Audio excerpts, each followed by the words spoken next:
Warahmatullahi wabarakatuh. Perkenalkan, nama saya Sali Amanda Wulandari dengan NIM A1B125124.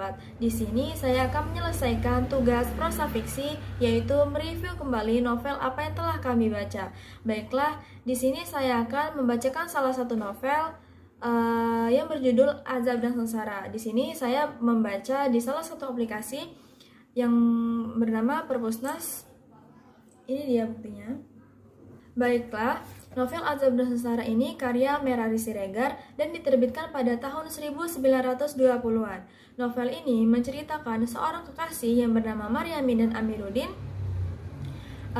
dan mereka ini sudah menjalin hubungan sejak kecil di Sipirok, dan mereka juga sudah memiliki hubungan kerabat sejak kecil. Tetapi mereka bertolak belakang dari sisi kehidupannya. Kenapa? Kalau misalnya dari Amiruddin, ia mempunyai seorang ayah yang bernama Baginda di Atas. Baginda di Atas ini dia adalah seorang tetua di kampung tersebut, seorang yang kaya serta orang yang disegani di kampung tersebut. Sedangkan Maryamin, ia hanya hidup bersama ibunya dikarenakan ayahnya yang bernama Sultan Baringin sudah meninggal dunia. Nah, sebenarnya dulu Maryamin itu adalah orang yang cukup kaya atau dibilang cukup mampu. Tetapi ayahnya yang suka berfoya-foya ketika dia meninggal, ia hanya meninggalkan sisa-sisanya saja dan untuk melanjutkan kehidupannya dan itu tidak cukup kan. Nah, di situ ia hidup dalam kemiskinan. Awalnya hubungan mereka itu direstui oleh dari kedua ibunda mereka. Nah, untuk menunjukkan keseriusannya, Amiruddin pergilah ke Medan untuk mencari pekerjaan yang lebih layak dan bekerja keras untuk mencapai tujuannya. Nah, hubungan yang awalnya direstui dari kedua ibunda mereka tersebut ternyata mendapat penolakan dari ayah Amiruddin, yaitu Baginda di Atas. Jadi, menurut Baginda di Atas, jika hubungan mereka terus berlanjut, nantinya akan mencoreng martabat keluarga dari mereka tersebut. Nah, untuk meyakinkan istrinya, Baginda di Atas ini membayar seorang dukun dan istrinya pun dibawalah ke dukun tersebut. Nah, dukun ini dibayar untuk meramal hal-hal buruk jika hubungan Maryamin dan Amiruddin ini terus diteruskan, nantinya akan berdampak buruk. Nah, istrinya di situ pun percaya dan ia menyetujui suaminya ini Baginda di Atas bahwa Amiruddin nantinya akan dijodohkan oleh seorang wanita yang cantik dan bangsawan.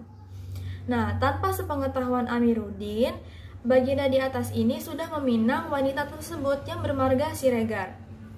Nah, di situ Amiruddin yang saat itu di Medan, ia mengira ayahnya itu meminang Maryamin. Ternyata yang dipinang, setelah dia tahu yang dipinang itu bukan Maryamin, ia sangat kecewa dan marah, tetapi dia tidak bisa berbuat apa-apa dikarenakan otoritas sang ayah, dan juga di situ dia harus menjaga nama baik keluarga. Nah, di situ pun Amiruddin menikahlah dengan bangsawan tersebut. Kenapa? Karena mereka sama-sama seorang bangsawan, kaya, bermartabat, serta sama-sama setara lah. Maryamin yang tahu bahwa Amiruddin menikah dengan wanita lain, di situ dia juga sangat kecewa, marah, dan dia juga tidak bisa berbuat apa-apa. Nah, di situ juga bahkan Maryamin jatuh sakit. 1 tahun terlewatkan, Maryamin sudah sembuh dalam penyakitnya. Ibunda Maryamin ini menjodohkan Maryamin dengan lelaki Kerani yang bernama Kasibun. Ibunya ini berharap jika pernikahan mereka ini nantinya akan merubah nasib mereka. Namun apa yang terjadi? Pernikahan paksa Maryamin dan Kasibun ini ternyata mendapat penderitaan baru. Nah, Maryamin dibawalah Kasibun ke Medan. Ternyata ada plot twistnya. Ternyata Kasibun di situ memiliki riwayat penyakit penularan seksual. Nah, si Kasibun ini juga memiliki karakter yang keras, temperamental, pencemburu, serta KDRT, kekerasan dalam rumah tangga. Nah, kehidupan pernikahan mereka itu sangat kacau lah dibilang ya. Dan di situ Maryamin juga tersiksa karena ulah Kasibun tersebut. Nah, Maryamin dan di Medan ini ternyata sampailah ke kuping Amiruddin, dan Amiruddin datanglah ke kediaman Maryamin untuk meminta maaf apa yang telah terjadi. Ternyata di situ Kasibun melihat mereka berdua. Dia cemburu. Dia menuduh hal yang tidak-tidak bahwa mereka itu melakukan penyimpangan. Nah, gak lama kemudian si Maryamin ini diseret dan dia disiksa pada saat itu juga. Pada kehidupan pernikahan Maryamin dan Kasibun ini, Maryamin ini selalu menolak hubungan suami istri kepada Kasibun. Kenapa? Karena Kasibun ini memiliki penyakit penularan seksual. Maka dari itu Maryamin menolak. Nah, pada hari-hari berikutnya Maryamin ini selalu mendapat kekerasan, bahkan dia juga menderita karena pernikahan tersebut.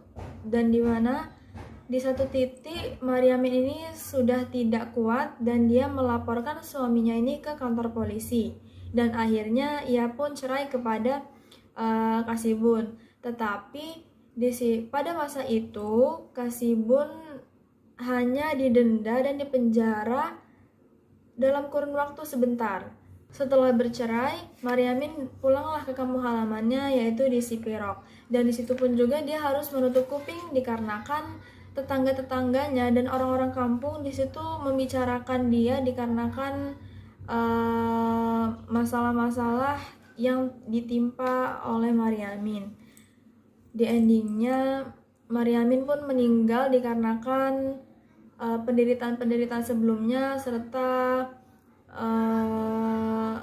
penderitaan yang membuat dia sudah tidak kuat dan akhirnya pun meninggal. Baiklah, sekian penjelasan review yang sudah saya baca. Semoga bermanfaat. Apabila ada silap kata dan perbuatan, saya mohon maaf sebesar-besarnya. Wassalamualaikum warahmatullahi wabarakatuh.